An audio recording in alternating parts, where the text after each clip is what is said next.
नमस्कार, स्वागत है आप सभी का। आपके साथ मैं हूं पुनीत मिश्रा। तो चौतरफा बस चुनावी चर्चाओं का ही बाजार गर्म है। लोकतंत्र के सबसे बड़े पर्व की गहमा गहमी है और इस पर्व में आहुति देने वाले हर आमो खास की गतिविधियों को समेटे देखिए हमारी खास चुनावी पेशकश 2019 का महाभारत।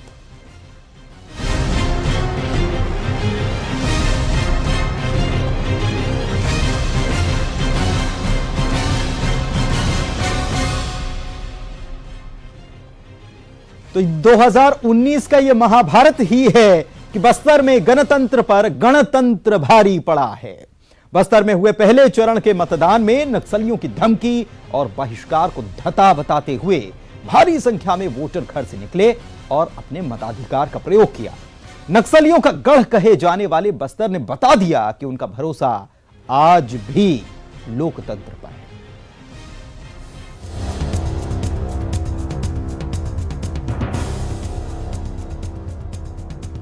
बस्तर में मतदान की ये 4 तस्वीरें बता रही हैं कि लालगढ़ में लोकतंत्र की जड़ें कितनी मजबूत हैं।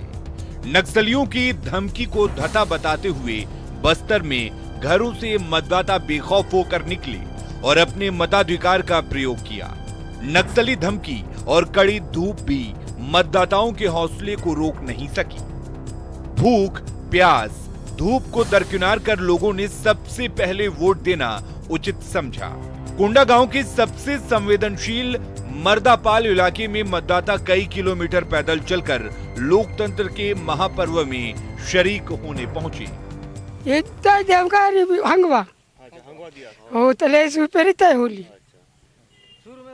हंगवा होली अभी कैसे नहीं आती गाड़ी पैदल पैदल पैदल आए। मैं पहली बार वोट दी हूँ कि आगे सबको वोट देना है। क्यों वोट दी है? कि देश को मजबूत करने के लिए वोट दी। मैं 2 बार वोट दी हूँ। हमारा वोट एक वोट अपने देश को मजबूत बनाए। 5 साल में एक बार आने वाले लोकतंत्र के महापर्व का लोगों में कितना खास महत्व है वो इन 3 तस्वीरों से जाहिर हो रही है। वोटिंग के लिए कहीं लोगों ने खुद मतदान केंद्र बनाया तो कहीं जवानों ने जिंदादिली दिखाई।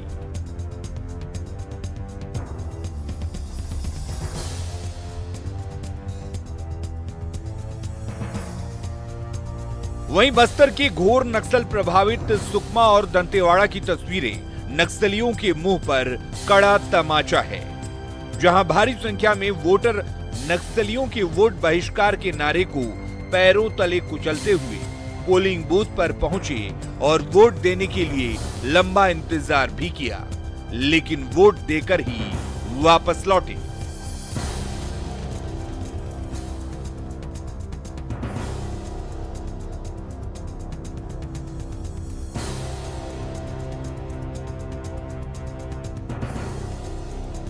बस्तर में पहले चरण के वोटिंग में मतदाताओं में गजब का उत्साह दिखा। वोटर अपने अधिकार के प्रति सजग दिखे और 50% से ज्यादा मतदान कर बता दिया कि उनका भरोसा गणतंत्र पर नहीं बल्कि गणतंत्र पर है। पहले चरण के मतदान के लिए सुरक्षा के कड़े इंतजाम किए गए थे। सुरक्षा व्यवस्था ऐसी थी कि परिंदा भी पर नहीं मार सके। हालांकि नारायणपुर में नक्सलियों ने सुबह मतदान में बाधा पहुंचाने की कोशिश की, लेकिन नाकाम रहे। भारी मतदान से बौखलाए नक्सलियों ने शाम में नारायणपुर के ओरक्षा हेलीपैड पर सुरक्षा बलों को निशाना बनाने की कोशिश की, लेकिन उन्हें मुंह की खानी पड़ी। सुरक्षा बलों की जवाबी कार्रवाई में एक नक्सली मारा गया। पहले चरण का मतदान शांतिपूर्ण होने पर चुनाव आयोग ने राहत की सांस ली और मतदाताओं का धन्यवाद किया। Bureau report, news 18 Chhattisgarh. और बस्तर की स्थिति जानने के लिए सीधे बस्तर का ही रुख करते हैं। विनोद हमारे सहयोगी हमारे साथ लाइव जुड़ चुके हैं। विनोद, सवाल यह नहीं कि कितनी वोटिंग हुई, लोगों के जहन में क्या था, कि किस चीज को लेकर उन्होंने वोटिंग की। सवाल जो इन सब के बीच में पीछे छूट जाता है और वो ये है कि आखिर वो दिन कब आएगा। लोग सोचते तो होंगे कि वो दिन कब आएगा जब हम दूसरे जहां पर मतदान होता है उसी की तरह मतदान कर पाएंगे, बगैर किसी खौफ के, बगैर किसी सिक्योरिटी के घर से निकलेंगे, मतदान करके पहुंच जाएंगे। और जिस दिन शायद ऐसा हो जाए, उस दिन वोटिंग परसेंटेज दूसरों के लिए एक मिसाल बन जाए।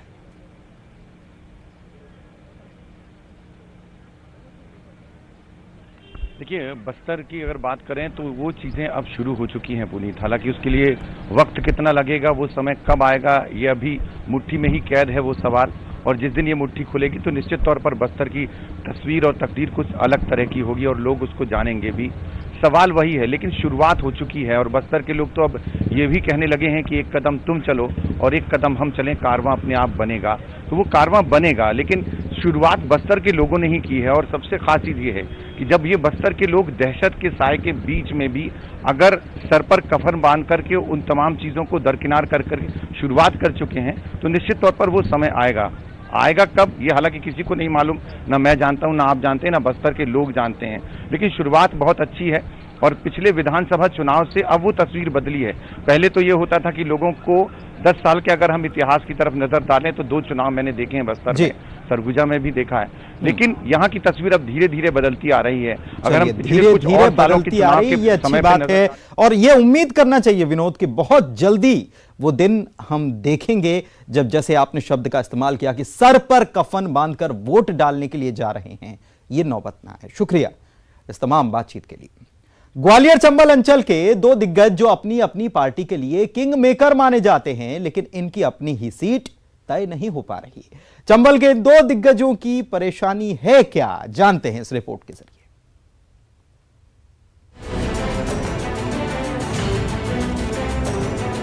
ये हैं बीजेपी के नरेंद्र सिंह तोमर और ये हैं कांग्रेस के दिग्विजय सिंह। दोनों ही अपनी अपनी पार्टी के किंग मेकर माने जाते हैं, लेकिन दोनों ही इन दिनों अपनों से परेशान हैं। तोमर 2014 में ग्वालियर से सांसद चुने गए, लेकिन 2019 में उन्हें अंदरूनी कलह और अपनों के भीतर घात के डर से मुरैना जाना पड़ा। हालांकि अब उनके भोपाल जाने की भी चर्चा है। इधर तोमर की ही तरह ज्योतिराज सिंधिया की भी हालात है। पहले तो वह सीएम नहीं बन पाए और फिर उन्हें यूपी का प्रभारी बनाया गया और अब गुना की बजाय इंदौर जैसी कठिन सीट पर भेजने का जाल बिछाया जा रहा है। राजनीतिक विश्लेषक भी मानते हैं कि दोनों को गैरों से नहीं, अपनों से ही डर है। श्री नरेंद्र तोमर जी ग्वालियर चंबल संभाग के नेता ही नहीं है, बल्कि पूरे प्रदेश के नेता हैं।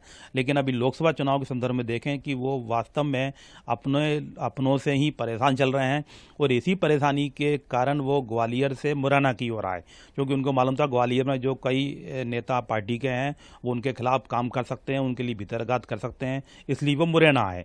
लेकिन अब मुरैना में भी ये तय नहीं वो कर पा रहे हैं कि मुरैना से ही उनको चुनाव लड़ना है या भोपाल से लड़ना है। जहाँ तक सिंधिया जी की बात है, सिंधिया तो ग्वालियर चंबल संभाग के निर्विवाद नेता हैं, ये बात सही है। कुछ ही जो पार्टी में नेता हैं जो उनके विरोधी हैं, लेकिन सिंधिया जी को दिक्कत आ रही है दिग्विजय सिंह की ओर से। दिग्विजय सिंह ये चाह रहे हैं कि सिंधिया जी इंदौर से चुनाव लड़ें। जिस प्रकार से मैंने कठिन सीट भोपाल से चुनी है, उसी प्रकार से सिंधिया जी को भी इंदौर कठिन सीट चुननी चाहिए।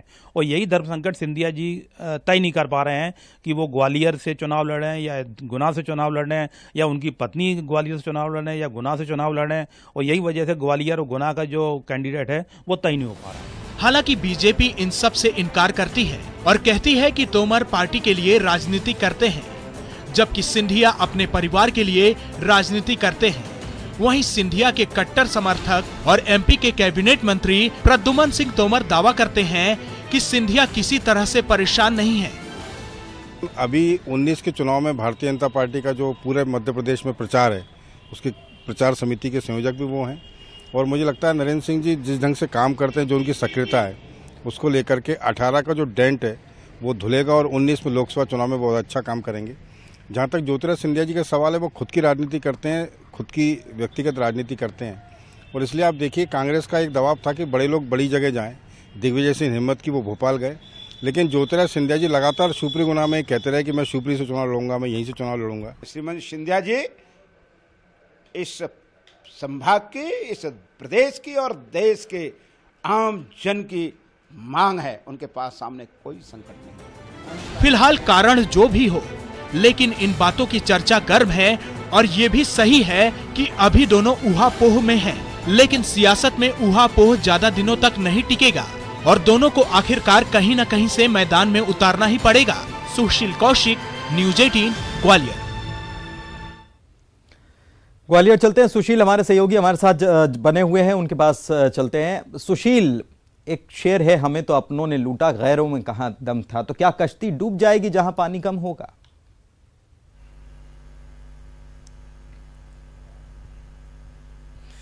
बिल्कुल, हालात तो कुछ इसी तरह के नजर आ रहे हैं कि इस बार जो सियासी रंग है वो अजब सा नजर आ रहा है कि यहां पर जो दो कद्दावर नेता हैं वो गैरों से नहीं, अपनों के सितम से ही परेशान हैं। ज्योतिरादित्य सिंधिया और नरेंद्र सिंह तोमर दोनों के हालात कमोबेश एक जैसे हैं।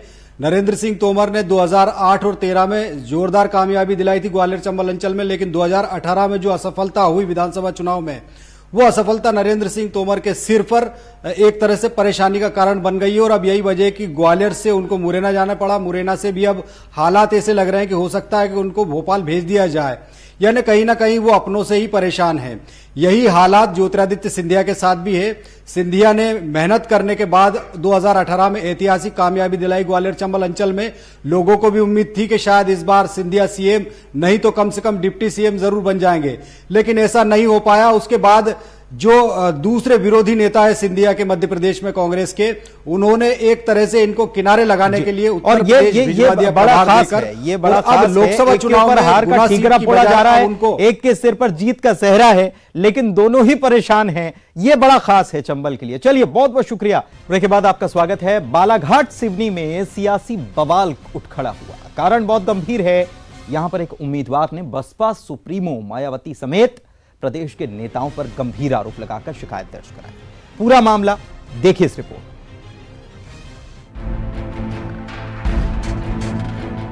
अपने कुछ समर्थकों के साथ कोतवाली पुलिस को अपनी शिकायत सौंपते हुए ये हैं रामपुर नकपुरे। रामपुर नकपुरे की शिकायत है कि सपा बसपा गठबंधन ने पहले इन्हें अपना उम्मीदवार बनाया, लेकिन बाद में उनकी जगह पूर्व सांसद कंकर मुंजारे को उम्मीदवार बना दिया गया। साथ ही उन्होंने बसपा प्रमुख मायावती पर गंभीर आरोप लगाए हैं। आइए सुनते हैं उन्हीं की जुबानी। मुझे बहुजन समाज पार्टी ने बालाघाट जिले लोकसभा से मेरे को प्रत्याशी घोषित किया था और 8 तारीख को मैंने अपना नामांकन जो है होटल शीतल प्लेस से प्रदेश अध्यक्ष डीपी चौधरी के साथ में नामांकन कलेक्टर कार्यालय जाकर दाखिल किया और मेरा साथ में एबी फार्म भी लगा हुआ था। चूँकि मुझसे पार्टी के प्रदेश अध्यक्ष द्वारा कुछ पैसे की मांग की गई थी, मैंने उनको कहा कि मैं भी पैसा नहीं दे पाऊँगा।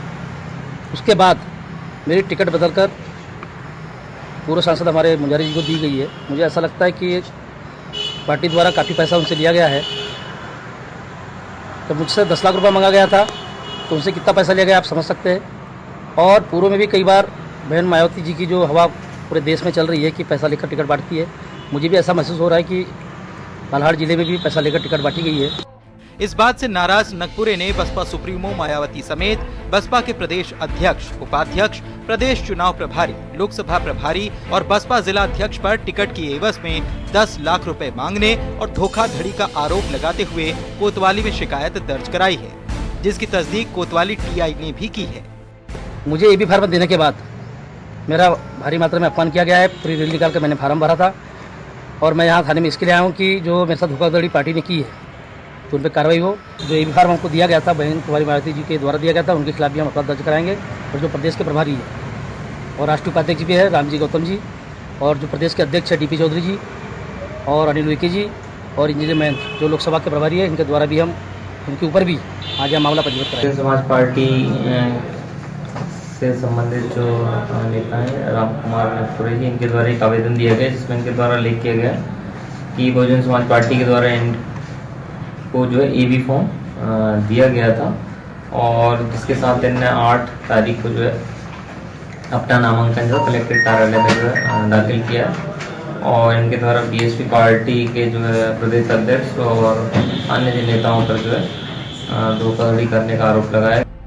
मायावती पर ऐसे आरोप पूर्व में भी लगते रहे हैं, लेकिन बहुत दिनों से ऐसी शिकायत सामने नहीं आई थी। सपा बसपा गठबंधन को सियासत में एक अनूठा प्रयोग माना जा रहा है और राजनीतिक विश्लेषक भारी भरकम वोट प्रतिशत गठबंधन के पक्ष में बताते हैं, लेकिन ये नया विवाद गठबंधन के लिए मुश्किलें खड़ी करता नजर आ रहा है। अजहर खान, न्यूज 18, बालाघाट। मनोज भोपाल से हमारे सहयोगी हमारे साथ लाइव जुड़े हुए हैं, उनके पास चलते हैं। मनोज, मायावती के लिए, बसपा सुप्रीमो के लिए ये आरोप नए नहीं है। पुलिस में शिकायत इस मामले में कर दी गई है, लेकिन इस मामले की आगे तस्दीक कैसे की जाएगी, तहकीकात कैसे की जाएगी, सबसे बड़ा सवाल यही। जी बिल्कुल, जिस तरीके की शिकायत पुलिस को मिली है, हालांकि जिस तरीके का धोखा कहने की बात राम कुमार कह रहे हैं और लगातार वो क्षेत्र में सक्रिय भी थे, उनको इस बात की खुशी थी कि जो गठबंधन वहां पर हुए है वहां से उनको प्रत्याशी चुना गया, लेकिन ऐन वक्त पे जो है सपा के प्रत्याशी को जो है वहां पर टिकट दिया गया, गठबंधन का प्रत्याशी उन्हें बनाया गया। उससे उनको एक झटका भी लगा और कहीं ना कहीं जिस तरीके से उन्होंने काफ़ी गंभीर आरोप जो है बसपा सुप्रीमो पर लगाए हैं, उसके तहत जो है उन्होंने एक शिकायत भी दर्ज कराई है। हालांकि अब इस शिकायत पर जो आरोप उन्होंने लगाए हैं वो आरोप के क्या आधार हैं, इसको लेके जरूर पुलिस जांच करेगी, लेकिन जिस तरीके से वहां पर सियासी समीकरण बन रहे थे बीजेपी कांग्रेस के बीच में, उसमें कहीं ना कहीं बसपा ने सेंधमारी की थी, सपा ने सेंधमारी की थी, लेकिन महागठबंधन के बाद ये उम्मीद भी लग रही थी वहां पर तीसरा मोर्चा जो है वो मजबूती से उभरा है। लेकिन अब जब इस तरीके की बातें निकल के सामने आई और दोनों ही गठबंधन के बीच में कहीं ना कहीं जिस तरीके से दरार पड़ी है और जो प्रत्याशी है जिसे पहले मौका दिया गया था उसे फिर से मौका नहीं मिला है और ऐन वक्त पे आके जो है उसका नामांकन फॉर्म जो है रद्द हो गया है, और यही सबसे बड़ी वजह है कि अब वहां पर महागठबंधन के जिस तरीके से सक्रियता नजर आ रही थी उसमें कहीं ना कहीं अब राम कुमार जो है वो राम कुमार की नाराजगी चुनाव पर कुछ असर डाल पाएगी क्या? को वहां पर नुकसान होगा। जी बिल्कुल, क्योंकि जिस रणनीति के तहत, जिस सियासी समीकरण के तहत ये गठबंधन वहां पर दोनों ही पार्टियों की तरफ से किया गया था, उससे नाराजगी जो है अब सामने निकल के आई है और यही नाराजगी थी। उन्होंने शिकायत जो है थाने में दर्ज कराई थी और इसी नाराजगी कह सकते हैं मामला जब पुलिस के पास पहुंच जाए तो बेहद गंभीर है और साथ ही साथ गुस्सा कितना है उनके अंदर ये भी नजर आता है। फिलहाल मामला पुलिस के पास है, पुलिस जांच भी करेगी, तब शायद कुछ निकलकर सामने आए। शुक्रिया आपका मनोज इस तमाम जानकारी के लिए, और 2019 के महाभारत में आज के लिए बस इतना ही। दीजिए इजाजत।